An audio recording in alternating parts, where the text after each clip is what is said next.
নমস্কার, খুললাম খুলাতে আপনাদের সবাইকে স্বাগত জানাচ্ছি। দর্শকরা, আপনারা যারা এই ভিডিওটি দেখবেন তাদের কাছে অনুরোধ, যারা ফেসবুকে দেখছেন তারা অবশ্যই ফলো করবেন, শেয়ার করবেন, কমেন্ট করবেন, এবং যারা ইউটিউবে দেখছেন তারা অবশ্যই ভিডিওটি সাবস্ক্রাইব করবেন। কারণ আজকে ভিডিওটি অত্যন্ত গুরুত্বপূর্ণ এই কারণে যে আজকে আমরা এমন একজন ব্যক্তিকে এখানে ডেকেছি, সাবির আহমেদ বড়লস্করকে আমরা এখানে ডেকেছি। তিনি একজন সমাজসেবী এবং তিনি এই এলাকার যে এলাকায় এখন বন্যাটা হয় বেশিরভাগ, এবং যে দুটি বাঁধ নিয়ে এখন অত্যন্ত বিতর্ক চলছে, একটা বেতুকান্দির বাঁধ ও একটা বেরেঙ্গার বাঁধ, যেগুলো ভাঙ্গার পথে, এই বাঁধগুলো সম্পর্কে তিনি অনেক তথ্য জানেন। সেই তথ্যগুলো আপনাদের সামনে তুলে ধরবেন। তাই আপনারা এই ভিডিওটি পুরো না দেখা পর্যন্ত সরবেন না।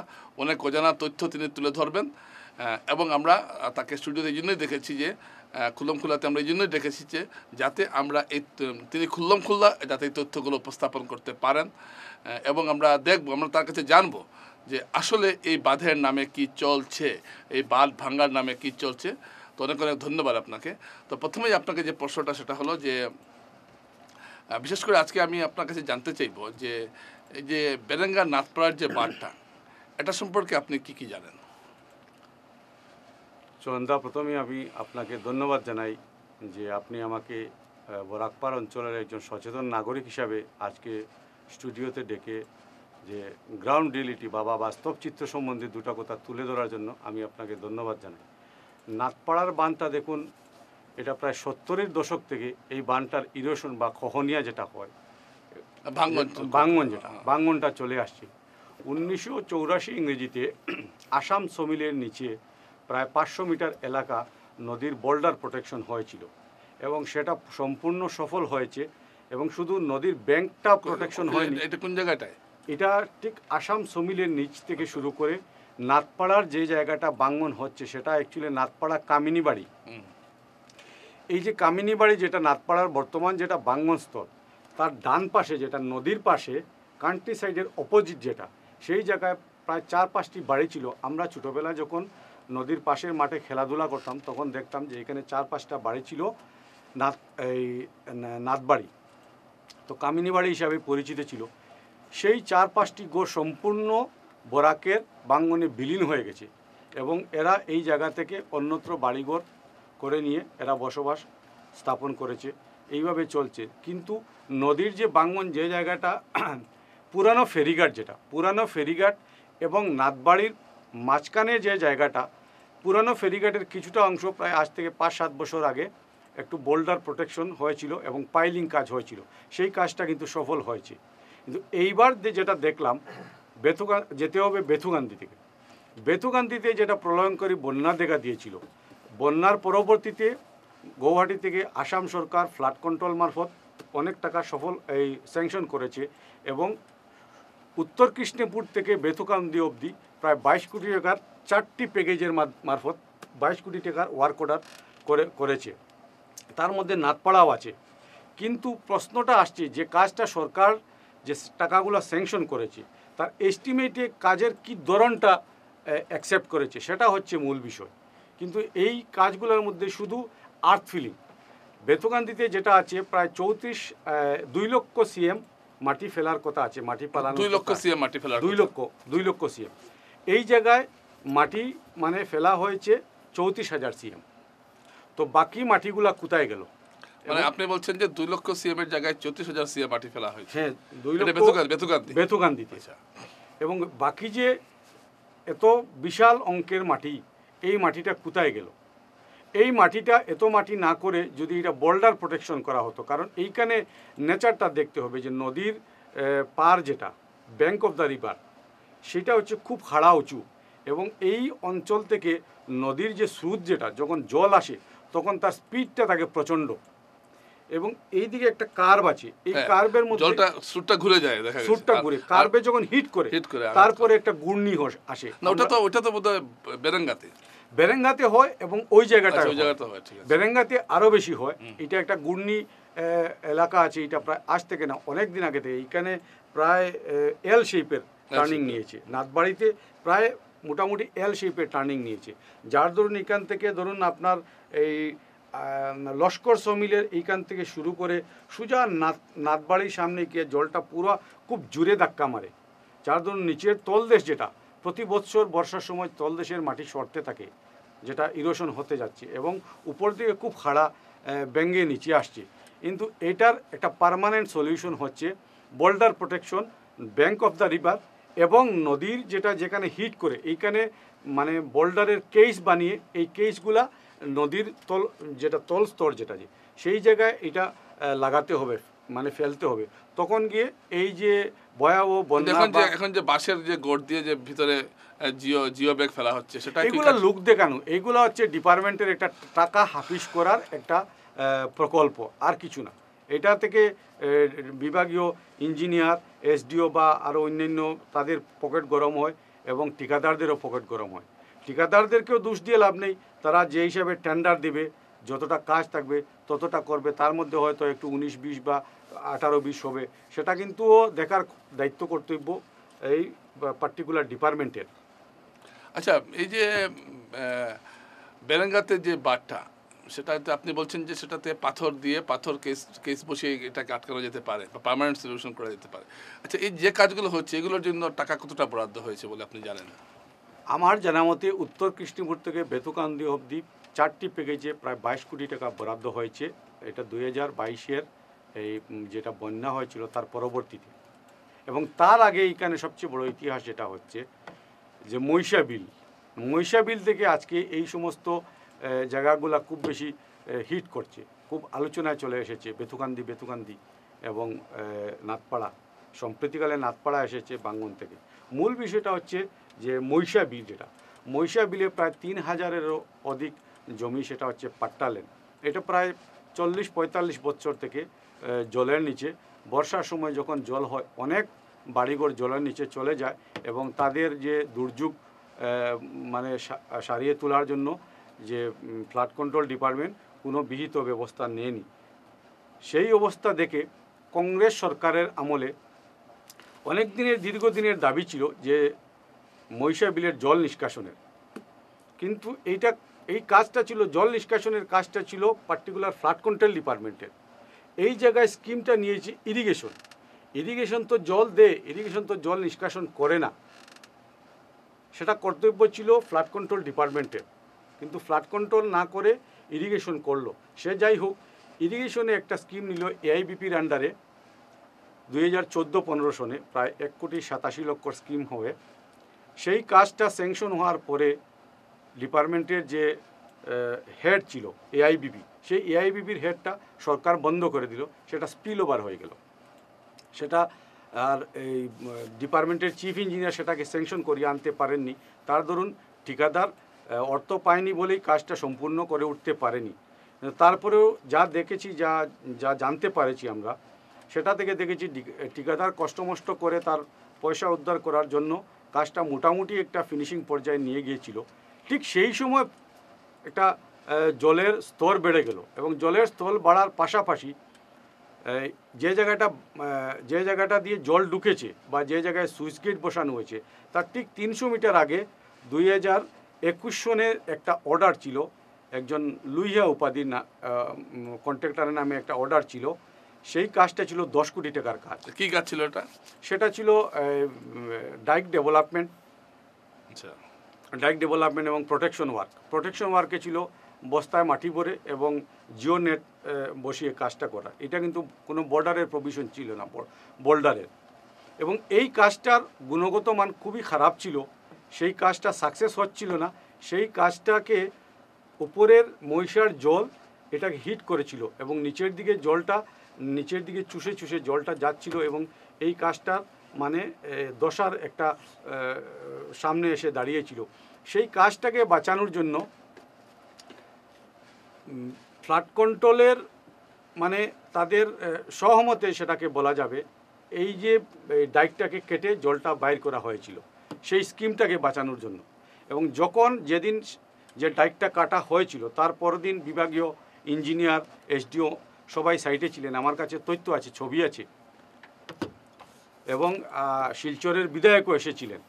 তারপরে প্রায় 1 মাস অবধি, এটা 19 মে বোধহয় তারিখটা, 19 মে, তারপরে 1 মাস এই কাটা রাস্তা দিয়ে জল অতিবাহিত হয়েছে এক মাস গেছে এবং মানে এই যে 19 মে যে বেতুকান্দির বাঁধটা কাটা হয়েছিল 2022 সালে, সেটা হচ্ছে ওই জলটা বের করার জন্য, ওই জল মহিষার জলটা বের আচ্ছা, করার ঠিক জন্য। আছে।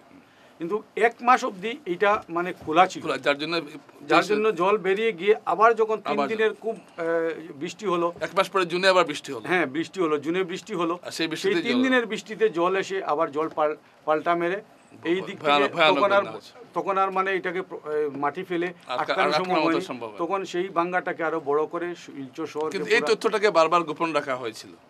এবং আসামের মুখ্যমন্ত্রী সরজমিন পরিক্রমা করে যে কথাটা বলেছিলেন যে ম্যানমেড ফ্লাড, আসল প্রশ্নটা হচ্ছে ম্যানমেড কারা করেছে, সেই ম্যানরা কারা? ভারতবর্ষের মধ্যে এত ক্ষমতাধর মুখ্যমন্ত্রী হওয়ার পরে উনি সরজমিন পর্যবেক্ষণ করে উনি যখন বলেছেন যে ম্যানমেড ফ্লাড করেছে, যদি কোনো স্থানীয় মানুষের তাদের যদি একান্ত প্রচেষ্টায় যদি এটাকে কাটা হয়েছিল, তাহলে আইনত তাদেরকে চিহ্নিত করা কেন হলো না, বা তদন্ত প্রক্রিয়া যে 5 জনকে অ্যারেস্ট করা হয়েছিল ওদের পরে আর ওদের চেহারা দেখা যায় না, যাদেরকে অ্যারেস্ট করা হয়েছিল তাদের সম্বন্ধে কি হলো না হলো জানা যায় না। এবং এটা বাঁধটাকে যে কাটা হলো, কি কারণে কাটা হলো, যদি বাঁধটাকে কাটার প্রয়োজনীয়তা ছিল তাহলে 40-45 বছর এই অঞ্চলের মানুষ জলের নিচে ছিল। এখন যে বেতুকান্দির যে সুইচ গেটটা যেটা বানানো হয়েছে, এটা আমরা দেখছি শাটারটা লাগালে উঠে না, উঠালে লাগে না, এরকম একটা হয়েছে পরিস্থিতি। এই যে সুইচ গেট যেটা আমি জানতে পারলাম, এটা দিয়ে জল যেতে অনেক সময় লাগবে। এই যেটা সুইচ গেট যেটা বানানো হয়েছে, এই সুইচ গেটটা প্রায় 10 কোটি টাকার। এখানে সরজমিনে গেলে দেখা যায় না যেটা 1 কোটি টাকার সুইচ গেট হবে। এই সুইচ গেটটা কিন্তু শুধু গেটটা বসিয়েছে ফ্লাড কন্ট্রোল, কিন্তু সুইচ গেটের তার নিচের যে পোর্শন যেটা মানে তার বেস পোর্শন যেটা কাজ করেছে, যেটা বক্স কালভার্ট যেটাকে বলে, সেই বক্স কালভার্টটা কাজ করেছে ইরিগেশন ডিপার্টমেন্ট। না, ওই সুইচ গেটটা তো মানে জল সম্পদ বিভাগের সুইচ গেট তো নয়, এটা তো না, এটা তো জল সম্পদ, এটা জলসেচ বিভাগের, জলসেচ বিভাগের। এবং সুইচ গেটের যেটা গেট যেটা, সেই গেটটা প্রলয়ঙ্করী বন্যা হওয়ার পরে যখন চাপে পড়ে গেছে ফ্লাড কন্ট্রোল ডিপার্টমেন্ট, তখন বলপূর্বকভাবে আমার প্রশ্ন হলো যে এই যে বাঁধটা কেটে ইরিগেশন তার যে রাস্তাটা বের করছে ক্যানেলের, তখন অবধি কেন ফ্লাড কন্ট্রোল এত সেন্সিটিভ এলাকা এখানে জল হিট করছে, তাদের কি অনুমতি নেওয়ার প্রয়োজন ছিল বা অনুমতি দেওয়ার প্রয়োজন ছিল, তাদের কি এই বিষয়টা নজরে আসেনি যে এই জায়গায় এ ধরনের একটা ক্যানেল করে জল বার করাটা একটা বিশাল শিলচর শহরের জন্য কতটা নিরাপত্তা বহন করবে বা কতটা নিরাপত্তাহীনতা দেখা দিবে? এটা কি ফ্লাড কন্ট্রোলের কোনো দায়বদ্ধতা ছিল না? তো আচ্ছা, তো আপনার সঙ্গে তো আলোচনার পর যেটা আমরা বুঝলাম যে বেতুকান্দির কথাগুলো আপনি বলেছেন, যেখানে বন্যা নিয়ন্ত্রণ বিভাগের দায়বদ্ধতার প্রশ্নটা আপনি আনছেন, এবং আপনি যেটা নাথপাড়া বলছেন যে এটা বোল্ডার দিয়ে মানে বড় বড় পাথর দিয়ে এটা একটা স্থায়ী সমাধান করতে হবে, না হলে এই ভাঙন আটকানো যাবে না, এটাই আপনার বক্তব্য ছিল। এবং এখানে বলছেন যে আপনি এই পার্টিকুলার জায়গাটা কত কোটি টাকা মানে খরচ হয়েছে এখন পর্যন্ত, আপনার কোনো হিসাব আছে আপনার কাছে? এটা শুনতে পারলাম এই নাথপাড়া এবং বর্তমান বেতুকান দিয়ে মিলে প্রায় 22 কোটি টাকার কাজ চলছে, বিশাল কাজ চলছে। এবং তারপর আমরা আপনার এত টাকা, বিপুল পরিমাণ টাকা, যদি আমার মনে হয় প্রায় 3 থেকে 5 কোটি টাকা খরচা হয়, তাহলে কমপ্লিট বোল্ডার প্রোটেকশন, নদীর যে ব্যাংক সাইড যেটা আছে সেটা, এবং নদীর যেটা তলদেশ, এই জায়গাটা যেটা আপনি একটু আগে বললেন, এই জায়গাটা কিন্তু সাধারণ বাঁধের মতো নয়, কিন্তু সাধারণ বেতুকান্দির মতো নয়, এটা একটা ঘূর্ণাবর্ত এসে মারছে, ঘূর্ণাবর্ত এলাকা আঘাত করছে বাঁধটার উপরে এবং একদম খাড়া। এটার হাইটটা যেটা আছে, আর ওইদিকে উল্টো দিকে চর পড়ছে, নিয়াগ্রাম দিকে উল্টো দিকে দেখছেন যে গঙ্গাপুরে যেটা চর আছে, সেই দিকে কেন ভাঙে না?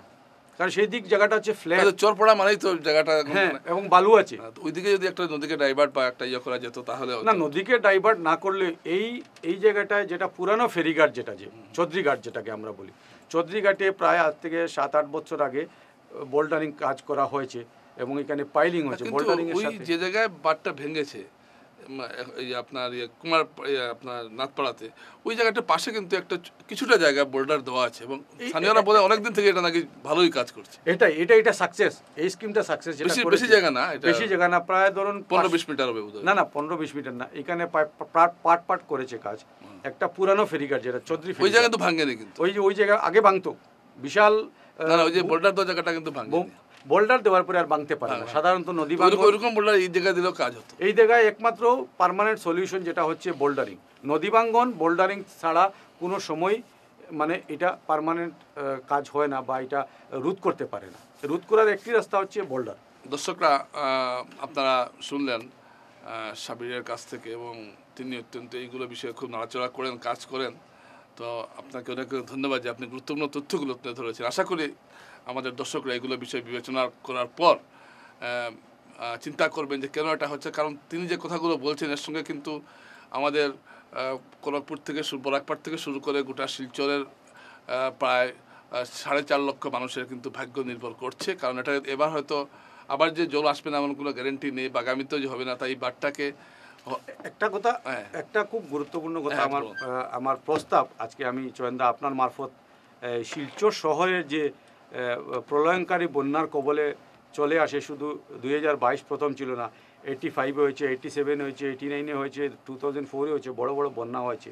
কিন্তু সবচেয়ে বড় ক্ষয়ক্ষতিগ্রস্ত বন্যা ছিল 2022-এ, এই 22-এর বন্যাটা ছিল। কিন্তু এই ধরনের বন্যা আরও আগামীতে হওয়ার সম্ভাবনা আছে। তাই শিলচর শহরবাসী প্রত্যেককে আমি অনুরোধ রাখছি, এটার নিয়ে আপনারা সবাই আন্দোলনে সামিল হন। আমরা সবাই মিলে আন্দোলন গড়ে তুলি যাতে একটা পার্মানেন্ট সলিউশন হয়, এবং মহিষার যে জলমগ্ন যে এলাকা যেটা আছে পাট্টালেন, সেটাকে শিলচর শহরের যানজট কমানোর জন্য হোলসেল ফাটক বাজারের মার্কেট বা নিউ মার্কেটের হোলসেল মার্কেটগুলো শিফট করে এখানে সরকার একটা টাউনশিপ গড়ে তুলো। মানুষের জমিগুলোও মানুষের একটা ভালো মূল্যতে পাবে, সরকার একুয়ার করে, বেশি টাকা লাগবে না, সরকার একুয়ার করে এখানে একটা টাউনশিপ গড়ে তুলুক। শিলচর শহরের যানজটও কমে যাবে। যে সমস্ত রামনগর যেভাবে ঠিক করেছে ঠিক সেইভাবে এখানে একটা ট্রাক ইয়ার্ড, এখানে বেশি দূর নেই, ভারতবর্ষের পুরা ভারতবর্ষ থেকে আলু পেঁয়াজ যেগুলা হোলসেল সামগ্রী, নিত্য প্রয়োজনীয় সামগ্রী নিয়ে আসে, এগুলা মধুরবন্ধের 2টা এলাকা আছে, এটা প্রাইভেট পার্কিং, সরকার কর্তৃক একটা পার্কিং করুক। এখানে তো দূর নয় জায়গা, হ্যাঁ, এখানে জীবিকার রাস্তা খুলবে, অনেক ব্যবসা বাণিজ্য খুলবে, শহরটাও এক্সপান্ড হবে।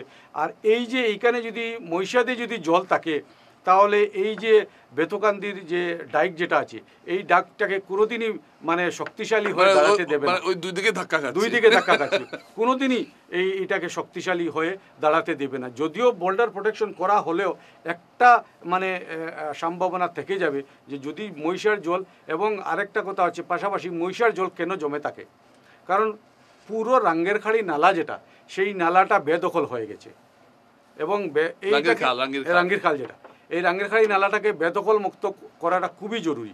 কিছু কিছু জায়গায় দেখছি আমরা প্রোটেকশন করে একটা পাকার কাজ চলছে, সামান্য কিছুটা চলছে, কিন্তু এটাকে খনন হয়নি, এবং তার এলাকা অনেক এটাকে সংকুচিত করা হয়েছে। এটার সংকুচনের পরিবর্তে সম্প্রসারণ করাটা জরুরি। কারণ যে পরিমাণে জল মহিষা বিল দাবন করে, সেই পরিমাণে জলটা নিষ্কাশন করতে হলে তার রাস্তাটাও ঠিক ততটা মানে বড় হওয়া উচিত। অনেক ধন্যবাদ আপনাকে, অত্যন্ত গুরুত্বপূর্ণ কথাগুলো আপনি বলেছেন, এবং আমি চাইবো যে আপনি এগুলো বিষয়ে আরও স্টাডি করবেন, আরও খবরাখবর নেবেন, যাতে মানুষ জানতে পারেন। কারণ এটা বিষয়টা আমাদের সবার একটা স্বার্থের, যে একটু আগে যেটা তিনি বললেন যে 2022 সালের যে আমাদের বন্যাটা হয়েছিল, সেটা আমাদের যা ক্ষতি করেছে শিলচর শহরের, অতীতের বন্যাগুলো এতটা ক্ষতি করেনি। তাই সেই ভয়াবহ স্থিতিকে মাথায় রেখে আপনার কথাকে যাতে জনগণ এবং সরকার মূল্য দেয়, সেই কামনাই করছি। অনেক ধন্যবাদ।